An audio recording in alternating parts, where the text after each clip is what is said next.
Guys, this is a comparison of two social media platform. Which is which?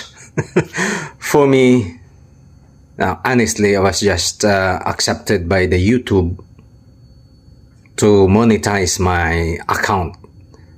And Facebook or sa Meta, I guess it's almost 2 years. Yet the amount is very far, should I say.